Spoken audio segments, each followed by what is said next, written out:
So welcome to my channel BioEase, and we will today read new things which will be like one video, one concept discussion. In this video, we will discuss menstrual cycle. The easy thing, but most of the medicos think it's hard. Actually, it's all about hormones. Okay. तो as you know it is English channel so simple concept ये है कि जो सारा खेल है menstrual cycle के अंदर जो ऑल प्ले है वो भी जितना भी प्ले है जितना भी गेम चल रहा है यहाँ पे सारा का सारा क्या है हॉर्मोन्स के अराउंड है ओके। तो अब भी आपको हार्मोन आ रहा है तो आपको सब कुछ आ रहा है मेंस्ट्रुअल साइकिल का ठीक है। तो as we know NCERT follow करेंगे लेकिन क्योंकि टॉपिक थोड़ा सा हार्ड है थोड़ा कंसेप्चुअल टॉपिक है तो कुछ एडिशनल इमेज है कुछ एडिशनल चीजें हैं जो मैं इंक्लूड कर रहा हूँ ओके। माइंड में बहुत इजी जाएगा आप बिल्कुल ध्यान से सुनना है। एनसीईआरटी की बुक एज ऑलवेज अपने सामने रखनी है ठीक है। और जो भी उसका पेज नंबर है जहाँ पे मेंस्ट्रुअल साइकिल दिया हुआ है वो खोल के रखना है ठीक है। तो menstrual cycle as you know menstrual cycle ठीक है मैंने क्या है, पहले से लिख के रखा है कई कंसेप्ट को। इससे क्या होगा कि आपको थोड़ा वीडियो शॉर्ट बनेगा। ऐसा नहीं मुझे आता नहीं है इट्स बिकॉज कि वीडियो शॉर्ट बने आपका टाइम थोड़ा सेव हो ठीक है। So menstrual cycle NCERT class 12 का चैप्टर है ठीक है। So reproductive cycle in females okay. So female के अंदर जो भी प्राइमेट्स है जैसे मंकी है एप है ह्यूमन है ये जो लिखा हुआ है इनके अंदर कौन सा साइकिल चलता है मेंस्ट्रुअल साइकिल चलता है ओके। फर्स्ट मेंस्ट्रुएशन कब बिगेन होता है एट दी प्यूबर्टी के ऊपर ठीक है। इस बिगेन को क्या कहते हैं मेनार्क ठीक है ये लिखा हुआ है ठीक है वहां पे एनसीईआरटी के अंदर लाइन दी हुई है। The first menstruation begin at puberty and is called menarche okay. जो लास्ट मेंस्ट्रुएशन है जो एक फीमेल का लास्ट मेंस्ट्रुअल फेज होता है उसको कहते हैं मीनोपॉज जो कि अराउंड कितना होता है 50 इयर्स ऑफ एज। और ये वहाँ के एनवायरनमेंट एंड जेनेटिक बहुत सारी चीजों पे चेंज करता है it's not fix is around 40 50 years of age. Average लेके चलते हैं ना ठीक है। एवरेज ऑन एवरेज इंटरवल कितना होता है एक फीमेल के अंदर मेंस्ट्रुअल साइकिल का 28 to 29 days all on an average ठीक है। तो मेंस्ट्रुअल साइकिल होता क्या है menstrual cycle is a reproductive cycle okay. It is a reproductive cycle in females. क्यों हो रहा है क्योंकि क्या बनाना है हमें ओवम बनाना है। क्यों बनाना है क्योंकि प्रोजेनी को कंटिन्यू करना है जनरेशन को कंटिन्यू करना है ओके। मेंस्ट्रुएशन मेंस्ट्रुएशन क्या है मेंस्ट्रुएशन दो मेंस्ट्रुएशन फेज के बीच के अंदर जो साइकिल है उसको हम कहते हैं मेंस्ट्रुअल साइकिल ओके। और यहाँ याद रखना कि ओवम कब रिलीज होगा मिडिल ऑफ द साइकिल। यह थोड़ा कंसेप्चुअल है कि why this is middle of the cycle. ये थोड़ा लाइन हमने ब्लंटली बोल दी है लेकिन मिडिल ऑफ साइकिल ऐसा फिक्स नहीं है हमेशा हो लेकिन एनसीईआरटी कहती है कि मिडिल ऑफ साइकिल। तो आपको एनसीईआरटी के अकॉर्डिंग जाना है अभी ठीक है middle of cycle. So you know four phases है एनसीईआरटी क्या कहती है कि कितने फेज है फोर फेज है। Menstruation phase follicular phase ovulatory phase and luteal phase okay. यहाँ पे मैं इस चैप्टर के अंदर थोड़ा क्या बताऊंगा आपको सूरा का जो दिया हुआ है यहाँ पे है ना ठीक है गैमेटोजेनेसिस भी आएगा यहाँ पे ओके। सो मेंस्ट्रुएशन फेज है फॉलिकुलर फेज है ओव्यूलेटरी फेज है ल्यूटियल फेज है गैमेटोजेनेसिस थोड़ा सा पढ़ना पड़ेगा आपको ये रहा ठीक है। तो देखिए एक एक जो फोटो है ये वाली फोटो बहुत फेमस होगी ठीक है ऊगोनिया है फिर प्राइमरी ऊसाइट है फिर सेकेंडरी ऊसाइट है ओके। तो एक तो सबसे इंपॉर्टेंट चीज है इस फोटो के अंदर एनसीआर ये आपको ये याद रखना है कि मियोटिक डिवीजन कहाँ पे हो रहा है फर्स्ट मियोटिक डिवीजन ये वाली लाइन है ये बहुत इंपॉर्टेंट लाइन है ओके। मियोटिक डिवीजन याद रखना है आपको। पहले क्या है माइटोसिस था ओके। क्योंकि मियोटिक डिवीजन के अंदर क्रोमोसोम नंबर कितना होता है हाफ ओके इसलिए याद रखना है ओके। प्राइमरी oocyte तक माइटोसिस है उसके बाद सेकेंडरी oocyte बनने तक वापस क्या है मियोसिस है फर्स्ट मियोटिक डिवीजन ओके जो कंटिन्यू हो रहा है ओके। सो देखिए यहाँ पे जो कंसेप्ट है वो आते हैं इसको पूरा ध्यान रखना है एनसीईआरटी की बुक खोल के रखनी है आपको। देखिए ऊजेनेसिस ठीक है ऊजेनेसिस फीमेल के अंदर बात करें वो कब स्टार्ट हो जाता है at the embryonic age itself okay. Embryonic age के अंदर ही ऊजेनेसिस स्टार्ट हो जाता है ओके।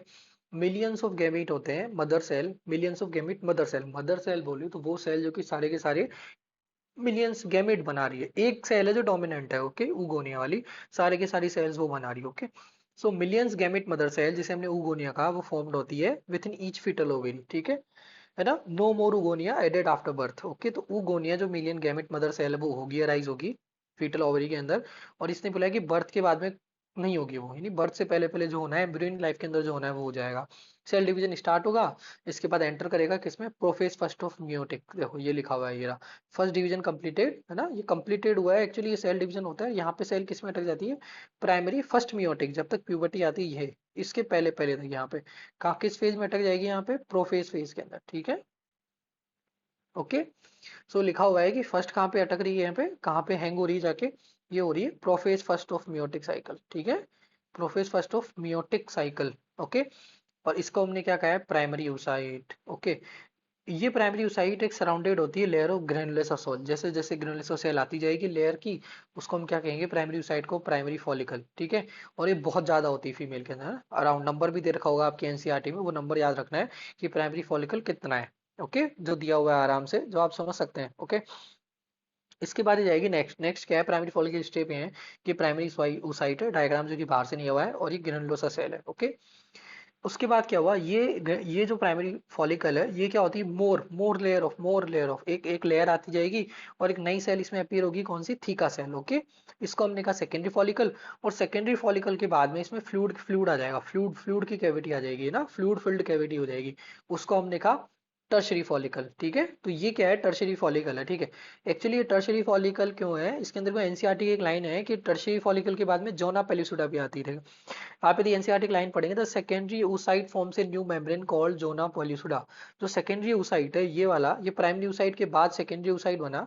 ठीक है, ये वाली लेयर क्या है, जोना पेलिसुडा। ये कब आएगी, जब secondary oocyte form, secondary oocyte होगा तो ये प्राइमरी oocyte इसका फर्स्ट मियोटिक डिवीजन जब कंप्लीट कर लेगा ना। ठीक है, ये देखो थीका दो पार्ट में होते लिखा हुआ है, थीका इंटरना थीका एक्सटर्ना, बिल्कुल सही। एक एंटरम आ गया। ठीक है, तो ये क्या है, सेकेंडरी फॉलिकल है ये अभी। बस इसके अंदर oocyte कौन सा है, प्राइमरी, जो कि थोड़ी देर बाद या थोड़े टाइम बाद किसमें चेंज हो जाएगा, सेकेंडरी oocyte में चेंज हो जाएगा। ठीक है, और यहाँ पे उसका कौन सा डिवीजन कंप्लीट हो जाएगा, जैसे ही सेकेंडरी oocyte में गया ये, तो इसका फर्स्ट म्योटिक डिवीजन कंप्लीट हो जाएगा, लिखा हुआ है। तो लिखा हुआ क्या, लिखा हुआ है एनसीईआरटी के अंदर कि it is important to draw attention that at this stage the primary oocyte within the tertiary follicle, the primary oocyte within the tertiary follicle, ये tertiary follicle within the tertiary follicle grows in size and completes its first meiotic division. तो ये जो tertiary follicle के अंदर जो primary oocyte है वो complete कर लेगी अपना, क्या करेगी, ग्रो करेगी, कंप्लीट करेगी फर्स्ट मियोटिक डिवीजन को, जो कि अनइक्वल होता है, जैसा आपको पता है। एक क्या बनता है वहां पे, एक क्या बनता है वहाँ पे, फर्स्ट पोलर बॉडी।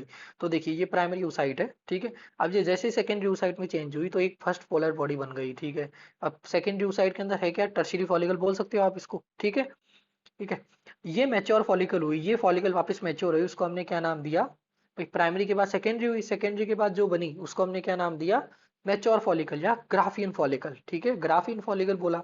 और इसके आसपास जो मेम्ब्रेन बनी उसको क्या कहा हमने, ग्राफियन फॉलिकल के बाद सेकेंडरी oocyte के बाद जो बनती है उसे कहते हैं जोना पेलिसुडा, जो एनसीईआरटी कहती है। ठीक है, अब ये जो ग्राफिन फॉलिकल रप्चर होगी, रप्चर कब होगी, जब ओव्यूलेशन होगा। ठीक है, ओव्यूलेशन जैसे ही होगा प्यूबर्टी के टाइम पे रप्चर होगी। ठीक है, एवरी मंथ एवरी साइकिल के अंदर रप्चर होती है, और क्या बनती है, secondary oocyte and secondary polar body. ठीक है, ये फेज आना चाहिए आपको। ठीक है, क्या सिंपल, बिल्कुल सिंपल, क्या है कि यूगोनिया बना, यूगोनिया से primary oocyte, primary oocyte continue हुआ सेकेंडरी, सेकेंडरी oocyte कब हुआ, जब एट द टाइम ऑफ, जब क्या है यहाँ पे सेकेंडरी oocyte कब बनेगा, जब प्यूबर्टी हुई, प्यूबर्टी के बाद में ओवुलेशन होगा तो सेकेंडरी oocyte ही बाहर निकलेगा और सेकंड पोलर बॉडी निकलेगी बाहर। ठीक है, डन। जोना पेलुसिडा कब बन रहा है, मैच्योर फॉलिकल के अंदर, ग्राफिन फॉलिकल के अंदर। ठीक है, ओके, ये बहुत इजी डायग्राम है। फेजेज है मेंस्ट्रुएशन के, फॉलिकुलर मेंस्ट्रुएशन फेज है, फॉलिकुलर फेज है, ओव्यूलेटरी फेज है, ल्यूटियल फेज है, चार फेज दिए हुए हैं। ठीक है, सिंपल। एक्चुअली इनको याद करने का सिंपल तरीका है, ये एनसीईआरटी का एक पैराग्राफ है जो दिया हुआ है, बहुत ब्यूटीफुली डिस्क्राइब्ड है।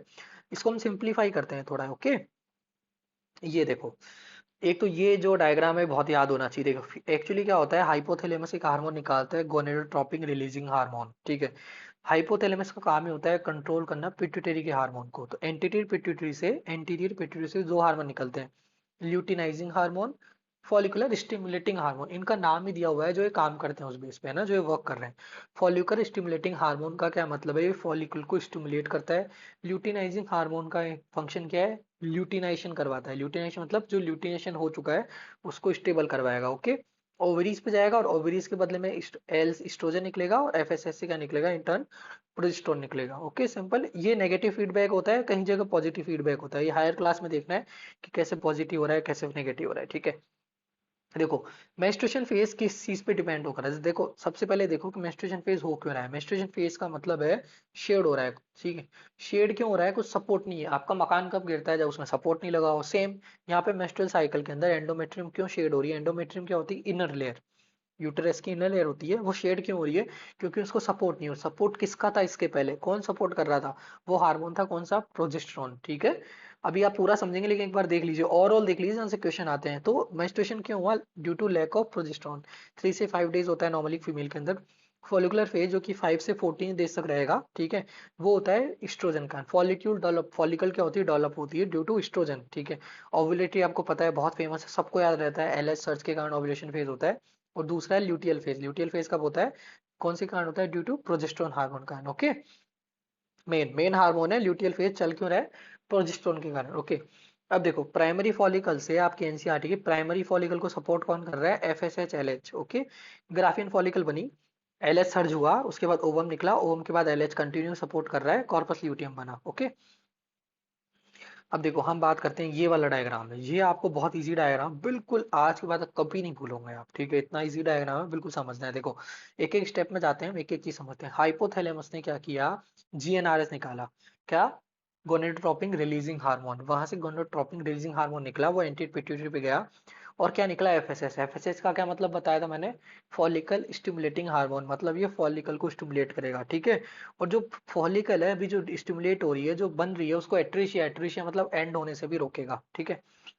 ये फॉलिकल एंटी पिट्यूटरी का एफएसएच हार्मोन जो है, ये किस पे काम करेगा, ग्रेनुलोसा सेल पे। ग्रेनुलोसा सेल पे काम करेगा, वहां पे इसके रिसेप्टर प्रेजेंट होते हैं। ग्रेनुलोसा सेल पे काम करके दो चीज निकालेगा, एक तो क्या निकालेगा, एस्ट्रोजन निकालेगा, ठीक है, ओके, और एक निकालेगा इनिबिन बी, ओके। अब ये करता क्या है एफएसएच, एफएसएच देखो क्या कर रहा है, ये सारी की सारी फॉलिकल को स्टिमुलेट कर रहा है, स्टिमुलेट कर रहा है, स्टिमुलेट कर रहा है। लेकिन वो फॉलिकल जिसके ऊपर सबसे ज्यादा एफएसएच रिसेप्टर है, वो फॉलिकल क्या हो जाएगी, डोमिनेंट फॉलिकल हो जाएगी, ठीक है। जिसे लिख बोला है कि ऑल फॉलिकल के अलावा ये जो देखो डोमिनेंट वन, डोमिनेंट वन वो फॉलिकल जिसके ऊपर सबसे ज्यादा एफएसएच रिसेप्टर है, ग्रेनुलोसा सेल के ऊपर सबसे ज्यादा से एफएसएच रिसेप्टर है, वो फॉलिकल के डोमिनेट करने लग जाएगी, वो ग्रो होने लग जाएगी, ठीक है। उस ग्रेनुलोसा सेल से क्या निकलेगा, एस्ट्रोजन निकलेगा। एस्ट्रोजन और इनिबिन बी, इनिबिन बी क्या है, नेगेटिव फीडबैक है, एफएसएस को नेगेटिव फीडबैक देता है कि भाई अब तुम्हारा काम हो गया, तुम रुक जाओ, ठीक है, तुम सिक्रेट होना रोक दो, पिट्यूटरी को बोलेगा जाके, ठीक है, डन। एस्ट्रोजन क्या करेगा बच्चों, यहाँ पे देखो एस्ट्रोजन नेगेटिव फीडबैक दे रहा है खुद एफएसएच पे, ठीक है। एस्ट्रोजन क्या कर रहा है, खुद क्या कर रहा है, नेगेटिव फीडबैक किस पे दे रहा है, एफएसएच पे, अभी, ठीक है, याद रखो, ठीक है, ये लिखा हुआ है। और ये क्या करता है, एस्ट्रोजन खुद पॉजिटिव फीडबैक भी किस पे दे रहा है, एलएच पे। और एक खास बात क्या है, एलएच खुद भी खुद को पॉजिटिव फीडबैक देता है, ये इंपॉर्टेंट है, समझ में आया। ये थोड़ा मैं कहा था ना, ये थोड़ा कंसेप्चुअल टॉपिक है, ये चीजें फाइंडेड है, हम कुछ नहीं कह सकते सर ये क्यों हो रहा है, ये हो रहा है, बॉडी है, ठीक है। अब देखो क्यों हो रहा है, देखो यहाँ पे आगे देखो, पॉजिटिव फीडबैक है एलएच का, एस्ट्रोजन ने पॉजिटिव फीडबैक किसको दिया, एलएच को, ठीक है, एलएच बढ़ना स्टार्ट हुआ। और एस्ट्रोजन क्या कर रहा है, प्रोलिफरेट कर रहा है एंडोमेट्रियम को। प्रोलिफरेट का मतलब सिंपली कह सकते हैं कि ये एक बेस बना रहा है, कि आप अब नींव खड़ी कर रहे हो, तो इन्होंने क्या है, नींव खोदना शुरू कर दी है, ठीक है। बिल्डिंग की नींव होती है, जो बेस होता है, वो बेस बनाना स्टार्ट कर दिया है, कि सर आप चलो ग्रो ग्रो ग्रो करो, ग्रो करो, ग्रो करो, ग्रो करो, ठीक है, ओके।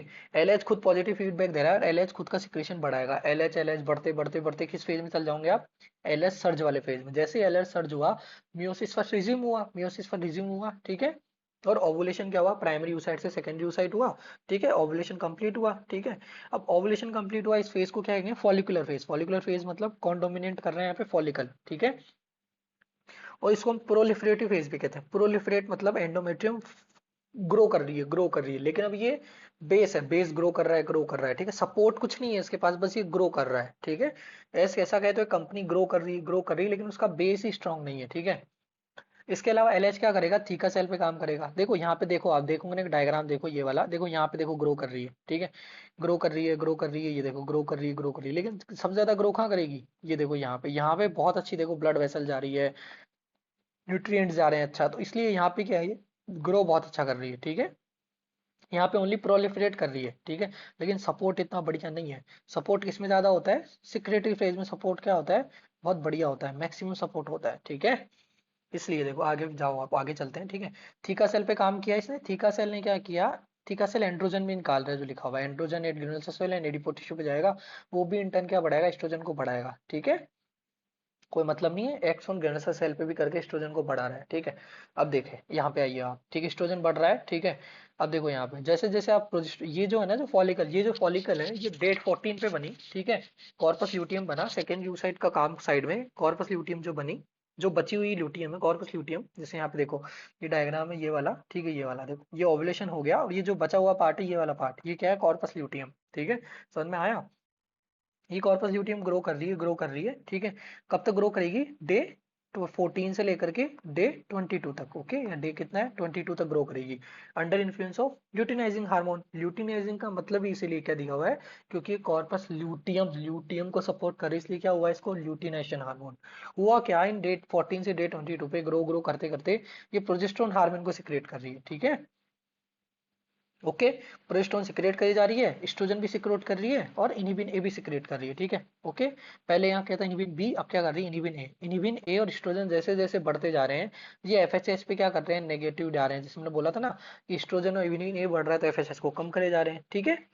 तो एफएसएस ऊपर भी कम हो रहा है, यहाँ भी कम हो रहा है, मतलब अभी तक एक फॉलिकल को सपोर्ट चले जा रहा है, चले जा रहा है, ठीक है। उसके बाद क्या हुआ, जब ये ग्रो कर रही है कॉर्पस ल्यूटियम, तो ये कौन सा हार्मोन बना रही है, जो मेन हार्मोन है वो है प्रोजेस्टेरोन, ठीक है, याद रखना है। सिंपल, अभी और इजी कर दूंगा बिल्कुल। सबसे पहले क्या है, पूरा पढ़ रहे हैं, डीप पढ़ रहे हैं, डीप के बाद हम थोड़ा इजी लेयर में जाएंगे, ठीक है। ये क्या किया, प्रोजेस्टेरोन ने नेगेटिव फीडबैक दिया किसके ऊपर, एलएच के ऊपर। प्रोजेस्टेरोन क्या करता है, नेगेटिव फीडबैक दे रहा है किसके ऊपर, एलएच के ऊपर, ठीक है। और सिक्रेटरी एक्शन है, अब ये सिक्रेटरी एक्शन का मतलब ये कि ये चीज है सपोर्ट कर रही है एंडोमेट्रियम को, ठीक है, ये बहुत इंपॉर्टेंट चीज है, ठीक है। ये चीज क्या है, सपोर्ट कर रही है एंडोमेट्रियम को, ठीक है, जैसा लिखा हुआ है, ओके, ये ठीक है, सपोर्ट कर रही है एंडोमेट्रियम को, ठीक है। नेगेटिव फीडबैक हुआ किस पे, एलएच पे, ठीक है।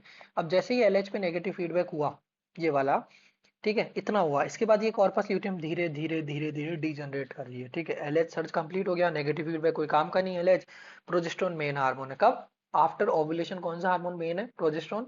बिफोर मेंस्ट्रुएशन कौन सा हार्मोन मेन था, एलएच, क्यों, क्योंकि एलएच ग्रो हो रहा था, ग्रो हो रहा था, ठीक है, समझ में आया।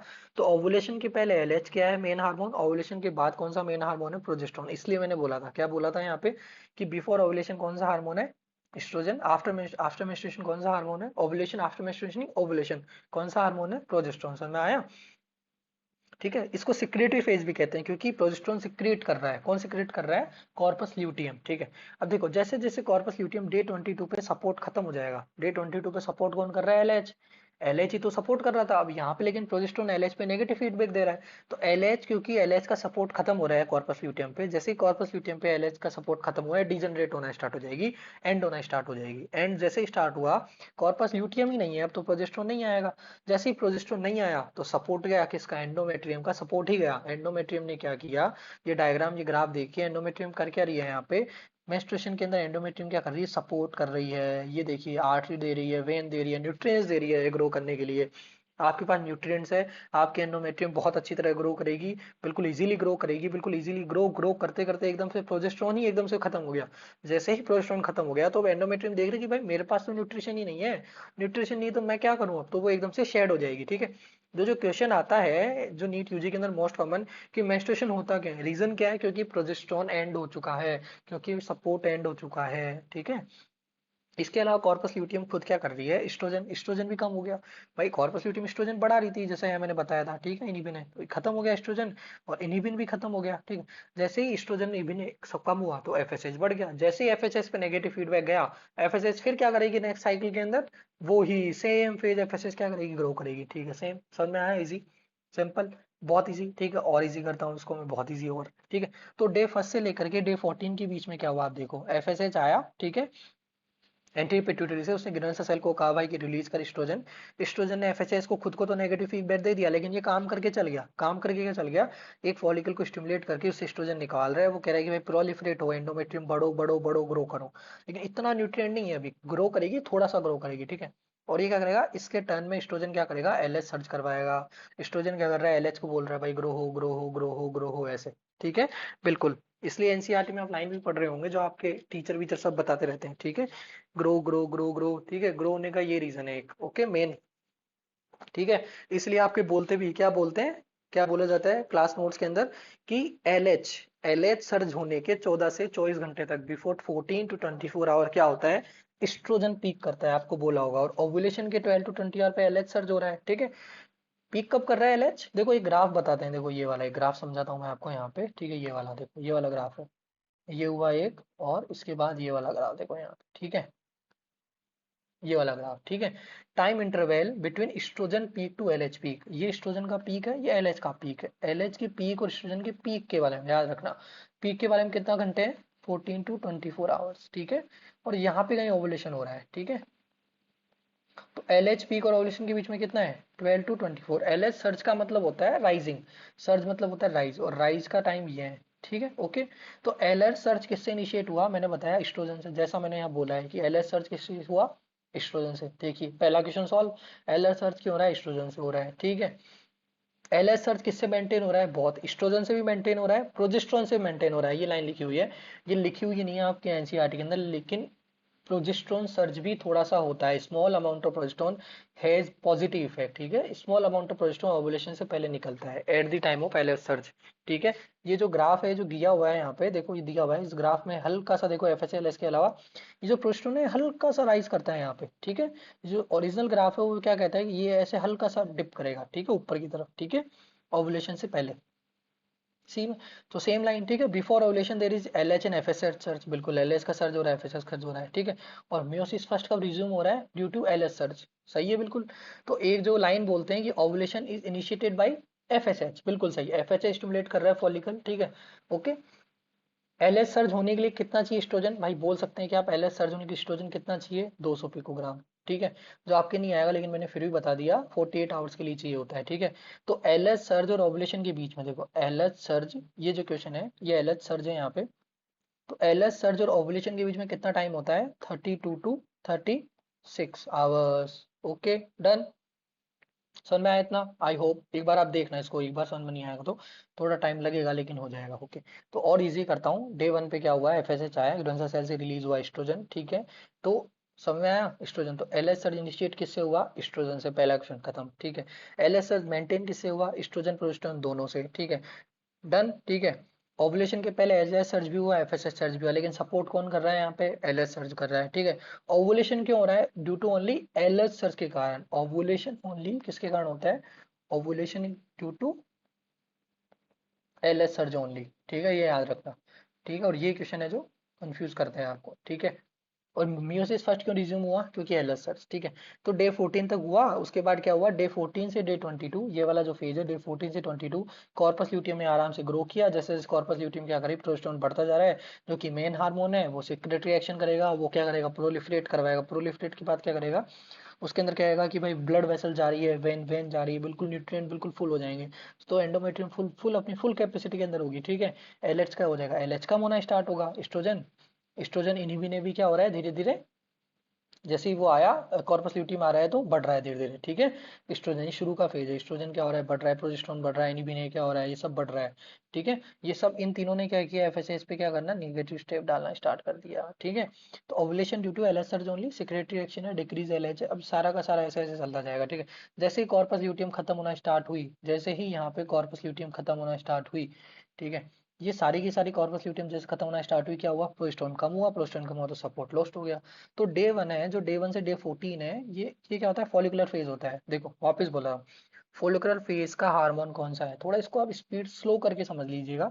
फॉलिकुलर फेज का हार्मोन कौन सा है, सिंपल, कौन सा हार्मोन है, प्रोजेस्ट नहीं एस्ट्रोजन, ठीक है। ल्यूटियल फेज का कौन सा है, एस्ट्रोजन, ठीक है। फॉलिकुलर फेज को ग्रो कौन करवा रहा है, एफएसएच, एफ से follicle, follicle stimulation hormone fall, तो सिंपल क्या है, एफएसएच देखो, सबसे पहले स्टार्ट करो, एंटीपिट्यूट से एफएसएच निकला, एफएसएच ने ग्रो करवाया, ग्रेनुलसा सेल पे एक्ट किया, ग्रेनुलसा सेल, एफ के बाद देखो अगला लेटर क्या आता है, ई, तो याद रखो एफएसएच के बाद क्या है, एस्ट्रोजन बढ़ा, एस्ट्रोजन ने क्या किया, बोला कि भाई एलएच2 ग्रो कर, ठीक है। एलएच ग्रो करेगा, एलएच सर्ज होगा, एलएच सर्ज के बाद क्या होगा, मियोसिस फर्स्ट रिज्यूम होगा, मियोसिस फर्स्ट रिज्यूम होगा तो क्या होगा, सेकेंडरी oocyte निकली, कॉर्पस ल्यूटियम बाहर आया, कॉर्पस ल्यूटियम बना, कॉर्पस ल्यूटियम क्या कह रहा है कि भाई कॉर्पस ल्यूटियम की भाई मैं प्रोस्टोन बनाऊंगी, प्रोस्टोन बना रहा है, बन रहा है, बन रहा है, एंडोमेट्रियम बिल्कुल ग्रो कर रही है, और एकदम से क्या हुआ, जैसे ही कॉर्पस ल्यूटियम के अंदर सपोर्ट एस्ट्रोजन का खत्म हुआ, जैसे ही कॉर्पस ल्यूटियम एस्ट्रोजन का सपोर्ट खत्म हुआ, तो क्या हुआ, कॉर्पस ल्यूटियम क्या करने लग जाएगी, डीजनरेट करने लग जाएगी, कॉर्पस ल्यूटियम जैसे ही डीजनरेट करी, प्रोस्टोन का खत्म खेल, प्रोस्टोन का खेल खत्म, game play and, game play and, तो क्या कर जाएगी,